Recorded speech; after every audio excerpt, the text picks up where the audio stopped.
Hello, this is Donald Wade, FTH212 Module 2.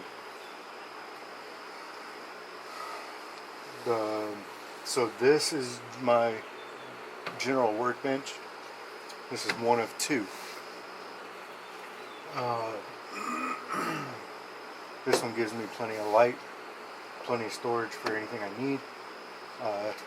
I've got a bench vise. I've got another vise on this other side. It's actually a woodworker's vise.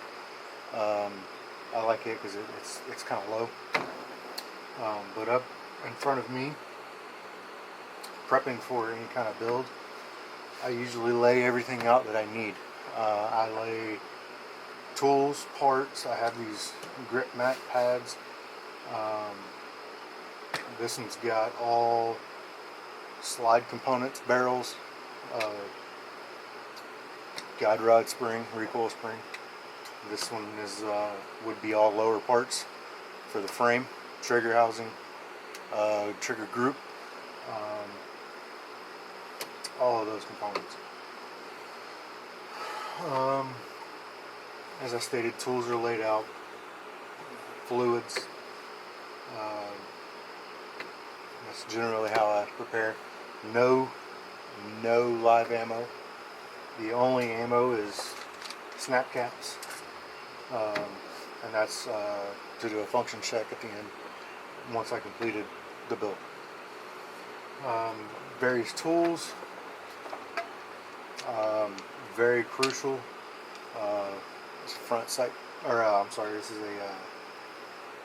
a universal sight pusher. A Glock front sight tool. This is the liner tool. Various brushes, various 600, 400, and 1500 grit sandpaper super glued to a popsicle stick. Dental pick. These are my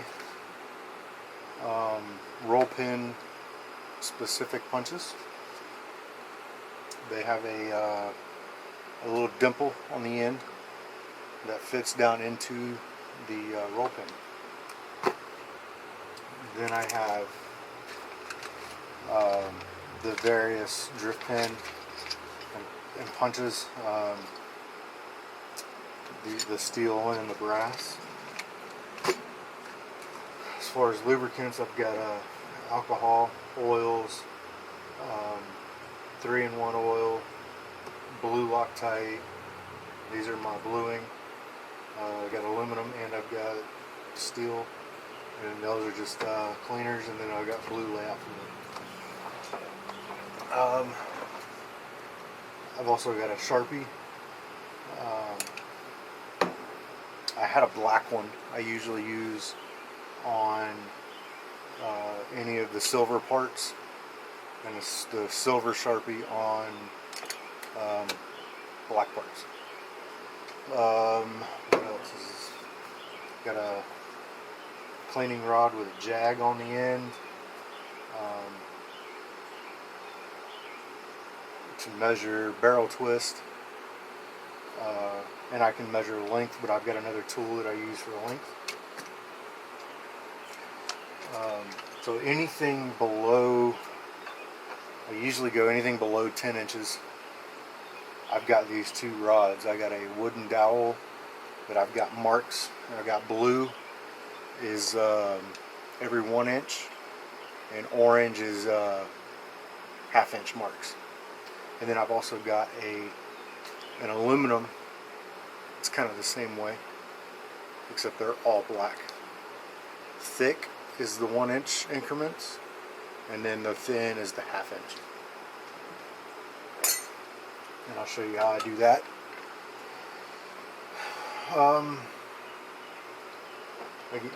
I got my ball peen hammer there.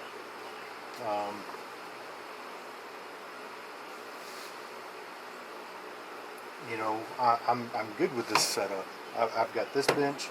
I've got another bench over here. I've got a 6-inch vise on that one. I got the drill press on that. I got the Dremel, cut off, all that stuff is over there. That way I can solely focus on build or clean here. I keep, for this school, the SDI program, the handgun, every tool that I've gotten from SDI so far, I keep below here. However, I have another cabinet and Husky stowaway boxes specifically for all of my gun stuff. And the cabinet is nothing but gun stuff. Everything from range supplies to spare parts to tools, all that stuff. So I'm going to throw this together real fast, and I'll do a functions check real quick.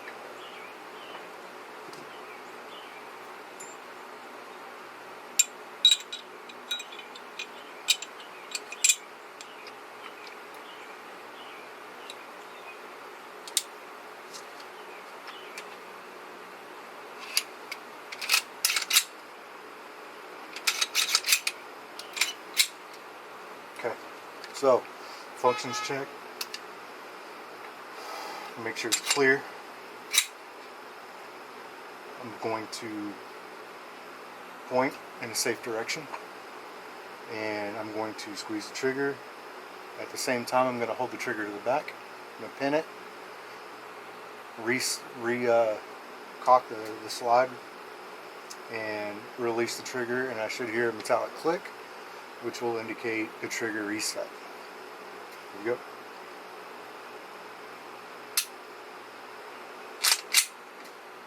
Listen for the click. Okay.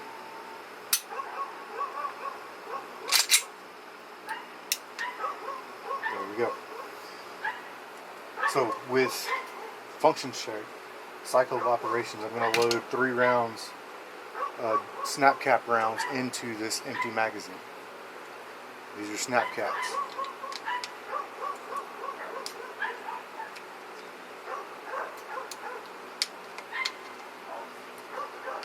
So this is feeding.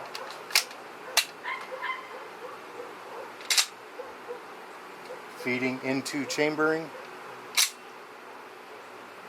to locking. Verify locking with the slide lock in line with the top. Firing. There's no firing. When you fire, when this slide moves to the rear, you have extracting. This extractor is pulling the round out of the chamber and ejecting when it leaves the firearm. And then the cycle starts all over again.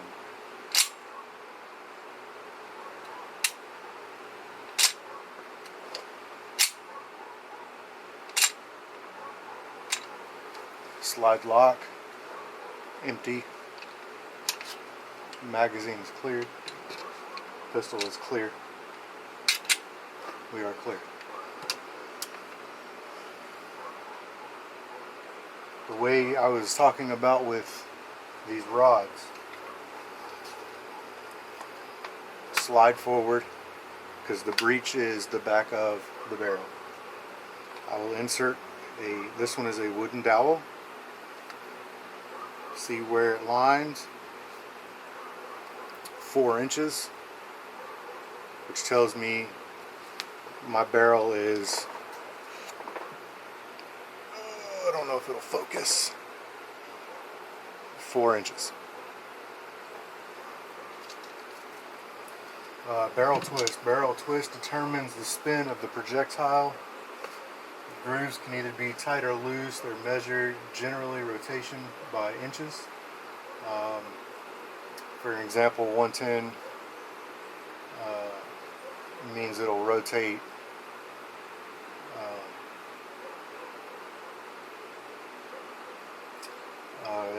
one complete revolution in 10 inches.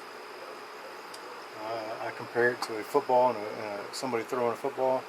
You throw it hard, it starts to wobble. You throw it softer, smoother, and it has a chance to stabilize. And that is all rifling does, is it is optimal rotation to stabilize that round over a given distance. And it is manufacturers take into consideration the projectile weight, load capacity, powder, and all that ballistic coefficient, and input all that and get it the ideal optimal twist rate. And that's all I have. Have a good one.